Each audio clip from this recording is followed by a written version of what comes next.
Hello everyone, स्वागत है आप लोगों का मेरे एक और नए ब्लॉग में। आज के ब्लॉग में मैं आप लोगों को बताऊंगी कि मैंने एलोपैथिक मेडिसिन कब लेना शुरू किया था और एलोपैथिक मेडिसिन लेने से मुझे क्या क्या साइड इफेक्ट्स मिले। तो चलो शुरुआत करते हैं आज के व्लॉग की। मैंने जब आपको बताया था कि मैंने दिसंबर जनवरी तक पहले नेचुरली ट्राई करने की कोशिश की। उसके बाद जब मैंने एलोपैथिक मेडिसिन स्टार्ट की, मैं डॉक्टर के पास गई। डॉक्टर ने क्या किया, मेरे ना कोई हार्मोन टेस्ट नहीं किए, जैसे एलएच का टेस्ट होता है, एफएसएच का टेस्ट होता है। ठीक है। तो एस्ट्रोजन, प्रोजेस्टेरोन, प्रोलैक्टिन टेस्ट उन्होंने ना कोई टेस्ट नहीं किए। फर्स्ट डॉक्टर जिनके पास मैं गई, मैं नाम नहीं लेना चाह रही डॉक्टर का, तो उन्होंने जस्ट एक थायराइड हार्मोन का मेरा टेस्ट जरूर किया था। और जो थायराइड हार्मोन टेस्ट किया था वो ना मेरा थोड़ा सा पॉजिटिव रिपोर्ट आया था कि मेरे को हाइपोथायराइडिज्म मिला था। और वो स्टार्टिंग ही थी, कि ये नहीं कहूंगी कि बहुत ज्यादा थायराइड आया था मेरा लेवल। वो स्टार्टिंग आया था कि अर्ली उसमें कंडीशन में वो डिटेक्ट हो गया था कि अभी शुरू हुआ था मुझे। बट मैंने यहाँ पे भी क्या गलती की कि मैंने, जैसे डॉक्टर ने मेरे को 25 mg पर के ये जो 25 mg होती है जो इसकी टैबलेट, वो स्टार्ट कर दी थी मेरी ओरली टैबलेट। तो मैंने क्या किया, वो मेडिसिन लेना स्टार्ट कर दी। यहाँ पे मैंने ये गलती की कि थायराइड अभी मेरा स्टार्ट ही हुआ था, और थायराइड हार्मोन एक ऐसा हार्मोन है, अगर वो इम्बैलेंस हो जाता है तो बाकी और को भी डिस्टर्ब कर सकता है, आपकी इंसुलिन को भी, और जितने ही हार्मोन है उनको भी इम्बैलेंस कर देता है। इवन मैंने बताया कि मैं एक फार्माकोलॉजिस्ट हूँ, मुझे इन सब की नॉलेज होते हुए भी मैंने वो मेडिसिन, क्योंकि मैं उस टाइम स्ट्रेस में थी और डिप्रेस थी, तो इस वजह से मेरे को पैनिक थी, मैंने वो मेडिसिन बिना सोचे समझे लेना स्टार्ट कर दी। क्योंकि अगर मैं देखूँ, वो मेडिसिन मैंने लेना स्टार्ट कर दी। हालांकि थायराइड हार्मोन को आप योगा एंड डाइट से कंट्रोल कर सकते हैं शुरू में, अगर आपका नॉर्मल है, ज्यादा नहीं है, तो आप अपनी डाइट चेंज कर सकते हैं, अपनी योगा जर्नी स्टार्ट कर सकते हैं, एक्सरसाइज कर सकते हैं। उसको अर्ली, मतलब अर्ली जो आप स्टेज बोलोगे उसमें इजीली आप उसको कंट्रोल कर सकते थे। क्योंकि मेरा इतना भी वेट नहीं था कि मैं बोलूं कि हाँ, या मेरे को ज्यादा ही हाइपोथायराइडिज्म हुआ था कि कंट्रोल ही नहीं होगा मेडिसिन के बिना। बट होता है ना, जिस टाइम आप स्ट्रेस कंडीशन में होते हो, डर की कंडीशन में होते हो, आपके हॉर्मोन्स ऑलरेडी इम्बैलेंस हो जाते हैं स्ट्रेस की वजह से। तो मेरे को थायराइड भी जो हो गया, और मैंने उस टाइम पे मेडिसिन लेना भी शुरू कर दिया। तो उसके बाद ना नेक्स्ट मैं आपको बताऊंगी कि मेरे को डॉक्टर ने, उसके बाद मैंने मतलब क्या क्या वो लेना स्टार्ट कर दिया, और 10 दिन के लिए उन्होंने मेरे को एस्ट्रोजन सप्लीमेंट दे दिए। एस्ट्रोजन सप्लीमेंट देते हैं आपके एग के, अगर मान लो किसी में एग की फॉर्मेशन नहीं हो रही, ओवुलेशन नहीं टाइमली होता, ठीक है, एग की ग्रोथ नहीं है, ग्रेफ्टिन फॉलिकल्स की ग्रोथ नहीं है, तो उस कंडीशन में एस्ट्रोजिस टैबलेट या एस्ट्रोजन सप्लीमेंट दिए जाते हैं। तो मैंने तो वो 10 दिन के लिए वो भी लेना स्टार्ट कर दिए, बिना सोचे समझे, कि मेरा एस्ट्रोजन लेवल पहले ही हाई था, फिर भी मैंने स्टार्ट कर दिया बिना चेकअप के। तो मैंने आपको बताया कि मैंने फिर एस्ट्रोजन टैबलेट वहां से लेना स्टार्ट किया। मैंने ऑलमोस्ट ना 10 दिन ही खाई थी वो टैबलेट, और थायराइड मेडिसिन लेना मैंने स्टार्ट कर दिया था उस टाइम पे। उसकी वजह से ना मेरा साइकिल डिस्टर्ब हो गया। पहले जैसे 28 डेज का जो नॉर्मल साइकिल था, अब 30 के अराउंड हो गया। इतना ज्यादा डिस्टर्ब तो नहीं मैं बोलूंगी, क्योंकि मेरे को थायराइड ज्यादा नहीं था, वो जल्दी ही मेरा ऑब्वियस, अगर मैंने 25 mg भी स्टार्ट की तो इतना ज्यादा डिस्टर्ब नहीं हुआ था मेरा। तो मे बी मैं यही बोलूंगी कि मेरी गलती थी कि मैं जिसको, मतलब अगर मैं थायराइड टैबलेट बाहर से सप्लीमेंट ले रही हूँ, तो देखो मेरी बॉडी उस पर डिपेंड कर जाएगी। तो मेरे को क्या करना था, वहां पे पहले योगा और एक्सरसाइज को फॉलो करनी थी। उसके बाद ना मैंने क्या किया ना, क्योंकि मुझे लगा कि मेरे को कोई इफेक्ट नहीं लगा उस मंथ पे, एक मंथ मैंने वो ट्राई किया था कंसीव करने में। तो मैंने बहुत जल्दी उस डॉक्टर के मैंने ना नेगेटिव भी सुने थे कि वो जल्दी ही आपको ऐसे टैबलेट्स देते हैं, उसका कोई रिजल्ट अच्छा नहीं है। तो मैंने क्या किया, सेकेंड डॉक्टर चेंज करी फिर उसके बाद मैंने नेक्स्ट मंथ। तो नेक्स्ट मंथ में जिस डॉक्टर पे गई, उन्होंने भी सेम यही, मैंने इवन बोला कि मैं एक फार्माकोलॉजिस्ट, मैम पहले मेरे हार्मोन्स टेस्ट करें। वही सेम, वही डॉक्टर सुनते नहीं है, क्योंकि डॉक्टर को लगता है कि आपको ज्यादा नॉलेज थोड़ी ना है, जैसे वो बोल रहे हैं आपको वैसे ही लेना, लेना है तो लेना, नहीं तो आप जाओ फिर कहीं और दिखाओ, उनको ये हो जाता है। तो फिर जिन डॉक्टर से मैं अब सेकंड टाइम मिली, उन्होंने भी मुझे क्या किया, एस्ट्रोजन की टैबलेट, एस्ट्रोजिस टैबलेट, मैंने वो बोला 10 डेज की, वही स्टार्टिंग में जो देते हैं एग की ग्रेफिन फॉलिकल्स की ग्रोथ के लिए, उन्होंने भी वो देना स्टार्ट कर दिया, और मैंने वो ग्रेफिन फॉलिकल्स की मेचुरेशन के लिए लेना भी स्टार्ट कर दिया, क्योंकि उस टाइम वही पैनिक थी। उसके बाद में उन्होंने मेरे को इंजेक्शंस भी दिया, जो मतलब ट्विंस, जिसकी वजह से बोलते हैं कि वो ट्विंस होने के चांसेस हो जाते हैं, वो भी क्या करते हैं, आपके ओवुलेशन को और एग की फॉर्मेशन को प्रमोट करता है। तो मैंने फिर वो इंजेक्शन भी वहां पे वही लगवा लिया उस टाइम पे। फिर ना उसके बाद मैंने वो मेडिसिन खाई, उन्होंने फिर प्रोजेस्टेरोन सप्लीमेंट भी दिए। मैंने ऑलमोस्ट मेरे ख्याल से 2 से 3 मंथ वहां से मेडिसिन खाई, मुझे कोई इफेक्ट नहीं लगा, तब भी वही सेम प्रॉब्लम आ रही थी। इवन मेरा फिर से साइकिल डिस्टर्ब हो गया उन टैबलेट्स की वजह से। तो मतलब फिर से और मैं स्ट्रेस में चली गई, इमोशनली और वीक पड़ गई। फिर मुझे लगा नहीं यार, यहाँ से मुझे इफेक्ट नहीं आ रहा। तो मतलब मैं ना इतनी ज्यादा पैनिक थी, तो मुझे लगा नहीं, ये डॉक्टर से मुझे आराम नहीं आ रहा, मैं किसी और डॉक्टर पे जाती हूँ। तो ना फिर मैंने थर्ड डॉक्टर चेंज की, एलोपैथिक मेडिसिन का ही, जिनसे मेरा ट्रीटमेंट चल रहा था। जो मैंने थर्ड डॉक्टर चेंज की, उन वो ना मतलब काफी एक्सपीरियंस थे, एज थे। मुझे थोड़ा सा ना कहीं विश्वास हुआ कि भाई ये एज भी है, और किसी ने मेरे को रिकमेंड किया था कि इस डॉक्टर पे जाओ, ये डॉक्टर काफी अच्छी है। मेरा ना उनके साथ 6 मंथ की डीलिंग रही थी। 6 मंथ मतलब मैंने वहां से मेडिसिन खाई। जो फर्स्ट 2 मंथ या 3 मंथ थे, उन डॉक्टर के साथ मेरा जो रिलेशन था वो बहुत अच्छा था, क्योंकि वो ना जैसे मैं बोलती तो वो सुनते थे मेरी बातें। तो मतलब जैसे मैंने उनको बोला कि मैम मेरा उन्होंने एस्ट्रोजन सप्लीमेंट जैसे मेरे को दिए थे, तो मैंने बोला कि मैम मेरा एस्ट्रोजन, क्योंकि मेरे ग्राफ्टिन फॉलिकल्स मैच्योर हो रहे हैं और ओवुलेशन टाइमली हो रहा है, ये कैसे पता चला मेरा ओवुलेशन वगैरह। उन्होंने ना, डॉक्टर ने एक अच्छा काम क्या किया था, ओवुलेशन स्टडी करवाई थी मेरी। तो ओवुलेशन स्टडी पहले मुझे नहीं पता था कि ओवुलेशन स्टडी है क्या, ये क्या मतलब। डॉक्टर ने एकदम से मुझे अल्ट्रासाउंड बोल दिया, और वो भी ऐसे अल्ट्रासाउंड जो हर अल्टरनेटिव डेज पे मेरे को करवाने हैं। तो पहले तो मैं पैनिक हो गई थी। नेक्स्ट वीडियो के अंदर मैं आपको मतलब थ्रू आउट बताऊंगी कि ओवुलेशन स्टडी होती क्या है, कैसे कराई जाती है, क्या कॉस्टिंग रहती है और बेनिफिट क्या है।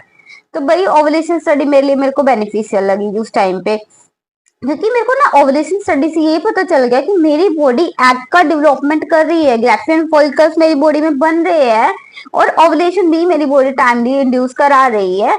तो वहां पे ना ओवुलेशन स्टडी से मुझे ये पता चला कि मेरी बॉडी में जो यूट्रस की लाइनिंग है, जो एंड्रोमेट्रियम की लाइनिंग बनती है, वो थिन बन रही है। मतलब वो पतली है कि वो बेबी, अगर मेरा फर्टिलाइजेशन भी हो जाता है वहां पे, तो वो एम्ब्रो वहां पे इम्प्लांट नहीं हो पाएगा, मतलब कहीं ना कहीं वहां पे मिसकैरेज के चांसेस बन जाते हैं। तो फिर उस डॉक्टर ने मेरे को प्रोजेस्टेरोन सप्लीमेंट भी दिए, और वो मैं ज्यादातर प्रोजेस्टेरोन सप्लीमेंट ही लेती थी। और एक ना मतलब उसके बाद ना वो मेरे को इनोस्टिल करके एक सप्लीमेंट थी, जो भी एंडोमेट्रियम थिकनेस को इम्प्रूव करती है, उन्होंने मेरे को वो भी रिकमेंड किया, और मैं वो भी ले रही थी। तो मतलब ये मेरे को कहीं ना कहीं बेनिफिशियल लग रहा था।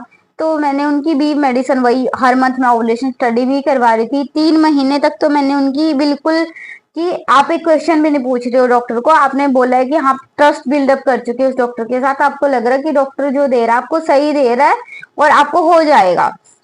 मैंने भाई उनसे फर्स्ट मंथ मेडिसिन खाई, सेकंड मंथ खाई, थर्ड मंथ खाई, और मतलब हर महीने का आप खर्चा मान के चलो कि 15-20 हजार का खर्चा मेरा था, क्योंकि एस्ट्रोजन वगैरह आप ये देखते हो इतनी महंगी महंगी मेडिसिन है। उसके बाद आप पॉपुलेशन स्टडीज वगैरह भी करवाते थे। तो कुल मिला के ना मतलब इतना ज्यादा मनी वेस्टेज भी मैंने करी, और इमोशनली जो मैं वीक पड़ी हूँ वो तो है ही। तो ना जब 5th मंथ हो गया मेरे को मेडिसिन खाते हुए, और मेरे को 1% इफेक्ट नहीं लग रहा था, इवन मेरा साइकिल ही डिस्टर्ब हो गया। भाई जो 28 डेज का मेरा नॉर्मल साइकिल आ रहा था, वो है ही नहीं अब नॉर्मल, कि कहीं ना कहीं ये मेडिसिन मेरे को अफेक्ट कर रही है। इवन मेरा ब्रेस्ट साइज भी ग्रो कर रहा था, क्योंकि एस्ट्रोजन टैबलेट दे रहे थे आप, तो ब्रेस्ट साइज भी इंक्रीज हो गया था। तो मेरे को ना कहीं लग रहा था कि यार इन मेडिसिन को इतनी महंगी महंगी मैं ले रही हूँ, मैं करवा रही हूँ, 6 महीने में यहाँ से खा चुकी हूँ, इससे पहले भी मैंने सेम ट्रीटमेंट लिया और मेरे को कोई इफेक्ट नहीं आ रहा। तो ना लास्ट में 6 मंथ में मैंने जाके बोला मैम को कि मैम मुझे नहीं लग रहा इन मेडिसिन का मेरे ऊपर कोई इफेक्ट आएगा, इतने टाइम हो गया, आप कोई रीजन तो दो। यूट्रस वीक है मान लिया मैंने मेरा, तो यूट्रस वीक है तो मतलब वहां पे फर्टिलाइजेशन तो होना चाहिए, इवन मेरे को कंसीव तो हो जाना चाहिए। उसके बाद प्रेज बोलते कि भाई हाँ, अगर आपका बच्चा दानी कमजोर है तो आपको ये काम में नहीं करने। तो मुझे ये था कि भाई हाँ, आप मुझे परहेज बता दो, मेरे को एटलीस्ट पहले कंसीव तो कराओ। तो लास्ट में ना डॉक्टर ने पता क्या बोला, मेरे हस्बैंड की सारी रिपोर्ट नॉर्मल आ रही थी, उन्होंने बोला आपको इतनी ही जल्दबाजी है ना तो आप आईवीएफ करवा लो। मतलब आर्ग्यूमेंट टाइप हो गया उनका, मेरी बातें सुनना उन्होंने बंद कर दिया था। उनको लग रहा था कि हाँ, वो डॉक्टर जो ट्रीटमेंट दे रहे हो बहुत अच्छा दे रहे हैं, और मुझे ना कहीं कहीं ना कहीं सेटिस्फेक्शन नहीं लग रहा था। पता है, आप ना पैसा भी लगा दोगे कोई प्रॉब्लम नहीं है, बट आपको रिजल्ट तो आना चाहिए ना। उस टाइम मेरी बॉडी भी इतना मतलब सफर कर रही है, और मतलब मैं स्ट्रेसफुल इतनी ज्यादा थी, और मेरे को हॉर्मोन्स टेस्ट करवा रहे हैं, मतलब जितना भी टेस्टिंग होती है हर टाइम पे इंजेक्शन लगा रहे हैं महंगे महंगे, मतलब आप महंगा ट्रीटमेंट भी ले रहे हो बट रिजल्ट आपका जीरो आ रहा था। तो भाई मेरे आर्गुमेंट्स हो गए डॉक्टर के साथ उस टाइम पे ना। फिर मैंने 6 मंथ मेडिसिन जैसे उनकी खाई, उसके बाद मैंने मेडिसिन खाना ही छोड़ दिया। फिर ना मैं मतलब बहुत ज्यादा ये लगा लो कि मेरे हार्मोन और ज्यादा इम्बैलेंस हो गए थे। तो मतलब इसके बाद मैं ये बोलूंगी आपको कि मैंने ना इतना ज्यादा आर्गुमेंट्स होने के बाद कि मैंने ये सोच लिया कि मेरे को मेडिसिन खानी ही नहीं। होएगा ठीक है, नहीं होएगा नहीं सी, मतलब मैंने अपनी मेडिसिन खानी भाई, बहुत ज्यादा मैं परेशान हो चुकी थी। जैसे मैंने आपको बताया भाई, मैंने फिर ना एस्ट्रोजन मतलब एस्ट्रोजन सप्लीमेंट उन्होंने डॉक्टर ने दिए, मैंने 10 दिन खाए, मुझे फिर भी ये फायदा लगा। फिर ना मैंने सेकंड डॉक्टर चेंज करी। सेकंड डॉक्टर के पास मैं जब गई, उन डॉक्टर का ना मैंने रिस्पॉन्स अच्छा सुना था कि वो डॉक्टर अच्छे है। उन्होंने क्या किया भाई, उन्होंने भी सेम ना कोई टेस्ट करवाए मेरे हार्मोनल। हाँ, उन्होंने एक अल्ट्रासाउंड जरूर करवाया, मेरा अल्ट्रासाउंड मेरा नॉर्मल आया, सारी रिपोर्ट नॉर्मल थी। उसके बाद ना क्या किया उन्होंने भी सेम मेरे को ना एस्ट्रोजन टैबलेट मतलब ये एस्ट्रोजन सप्लीमेंट दिए, उन्होंने इंजेक्शन लगाने स्टार्ट कर दिए एस्ट्रोजन वगैरह के, और प्रोजेस्टेरोन सप्लीमेंट वगैरह दिए। वहां से मैंने ऑलमोस्ट 2 मंथ मेडिसिन खाई, मुझे कोई इफेक्ट नहीं लग रहा था 1% भी, इवन मेरे साइकिल ही डिस्टर्ब हो रहे थे। तो उसके बाद ना मैंने फिर थर्ड डॉक्टर चेंज की। जब मैं थर्ड डॉक्टर पे गई, वो डॉक्टर इतने ज्यादा एक्सपीरियंस थे, और एक ना ये होता है कि हाँ ट्रस्ट बिल्डअप। जब मैं उनके पास गई, मैंने उनसे फर्स्ट जो मेरी मीटिंग हुई, अपनी सारी हिस्ट्री बताई। ठीक है, तो उन्होंने क्या, उन्होंने बस एक अच्छी चीज उन्होंने जो मेरे साथ की वो उन्होंने करवाई, मेरी ओवुलेशन स्टडी। ओवुलेशन स्टडी जो होती है उसके बारे में मैं डिटेल में एक नेक्स्ट व्लॉग बनाऊंगी, उसमें बताऊंगी कि ओवुलेशन स्टडी क्या होती है, इसका क्या प्रोसीजर होता है, कितना पेनफुल होता है, क्या कॉस्टिंग होती है, वो थ्रू आउट उसमें मैं बताऊंगी आपको। तो ना ओवुलेशन स्टडी मेरे को इसलिए बेनिफिशियल लगी कि उससे ये पता चल गया कि मेरी बॉडी एग तो जनरेट कर रही है। जो वो मुझे सप्लीमेंट दे रहे थे एग बनाने के लिए एस्ट्रोजन वगैरह के, तो मेरे को उनकी नीड नहीं थी, क्योंकि मेरी बॉडी तो ओवुलेशन कर रही है, नेचुरली एग बन रहा है, ग्रेफिन फॉलिकल्स मेच्योर हो रहे हैं। तो उसे ये पता चला कि जो मेरी यूट्रस की लाइनिंग है, जिसको हम बोलते हैं एंडोमेट्रियम लाइनिंग, वो थिन बनती है, जो थिक होनी चाहिए। वो क्या करती है, जब बेबी आपका ना फर्टिलाइजेशन होने के बाद जो एम्ब्रो होता है, वो ना यूट्रस के अंदर क्या होता है, वहां पे इम्प्लांट होता है जाके। इम्प्लांट का मतलब वहां जाके वो फिक्स हो जाता है, जहां से उसको क्या मिलता है, फर्दर न्यूट्रिशन मिलता है, ग्रोथ मिलती है। तो मेरी वो वीक पड़ थी, जिसकी वजह से मिसकैरेज होने के चांसेस हो सकते हैं अगर मेरे को वहां पे मतलब कंसीव हो जाता तो उन्होंने ना मुझे प्रोजेस्टेरोन सप्लीमेंट भी देने शुरू किए, तो वो मुझे बहुत अच्छे लगे कि हाँ प्रोजेस्टेरोन मेरी एंडोमेट्रियम को क्या करेगा, मेंटेन रखेंगे। और कुछ इनोस्टॉल करके वो पाउडर सप्लीमेंट भी देते थे, जो कि जिसको मैं ड्रिंक की फॉर्म में पी रही थी। वो भी क्या कर रहे थे, मेरे को वही एंडोमेट्रियम को मेंटेन कर रहे थे। तो ऑलमोस्ट मैंने जो 3-4 महीने पहले उनसे मेडिसिन खाई, तब तक मेरा प्रॉपर ट्रस्ट बिल्डअप था कि हाँ इंजेक्शन भी वो लगाते थे, कि हाँ हर महीने ओवुलेशन स्टडी मेरी होती थी कि भाई हाँ यहाँ से मुझे कंसीव हो सकता है, क्योंकि मेरे हस्बैंड की भी उन्होंने टेस्ट करवाए, सब रिपोर्ट नॉर्मल है, मेरी रिपोर्ट नॉर्मल है। फिर ना 4 महीने खाने के बाद ना मुझे मतलब पीरियड्स में प्रॉब्लम होने लगी, इरेगुलर होने लगे। और क्या हुआ कि भाई बहुत ज्यादा मैं और डिप्रेसिव रहने लगी, चिड़चिड़ी रहने, हार्मोन और इम्बैलेंस हो गए मेरे। तो ना 5th-6th मंथ जब आया, 6 मंथ जब मैंने लास्ट 6 मंथ मेडिसिन उनकी खाई है, लास्ट में इतनी बात की कि मैम इतना टाइम हो गया मुझे मेडिसिन खाते हो, अब तक कंसीव क्यों नहीं हो रहा है, एक रीजन तो बताओ कि प्रॉब्लम क्या है, मेरी सब रिपोर्ट नॉर्मल है। आप मेडिसिन ऐसे तो देते जाओगे, हर महीने में इतना खर्चा कर रही हूँ, क्योंकि पता है क्या, आप पैसे लगा दोगे कोई प्रॉब्लम नहीं है, बट रिजल्ट आना चाहिए। अगर आपका रिजल्ट भी नहीं आ रहा, आप पैसे भी वेस्ट कर रहे हो, तो आपको देखो पेन तो होगा ना कि इतना टाइम हो गया, आप पैसे भी लगा रहे हो, कोई रिजल्ट नहीं आ रहा, ऊपर से आप इमोशनली भी वीक पड़ते हो उस कंडीशन में। फिर उसके बाद ना मेरे आर्ग्यूमेंट्स हो गए उन डॉक्टर से, भाई मैम मेरे को आपकी मेडिसिन ही नहीं खानी, मुझे इफेक्ट नहीं आ रहा जब। तो फिर उसके बाद ना भाई मैंने मेडिसिन लेना स्टार्ट मतलब छोड़ दी। फिर मेरे को लगा कि वाहिगुरु अब मेरी सुन ही नहीं रही, पता नहीं जब उनकी मेहर ही नहीं है, वो देना ही नहीं चाह रहे मुझे इतनी, मतलब इतनी बार मैं ये बताओ कि 3 जगह से मैंने मेडिसिन खा ली, कि पता नहीं क्या हो रहा है, ऐसा इश्यू क्या हो रहा है भाई, क्यों नहीं मेरी सुन रहे। भाई मैंने फिर अरदास भी लगाई वाहिगुरु से, अरदास स्पेशली करवाई हमने जाके।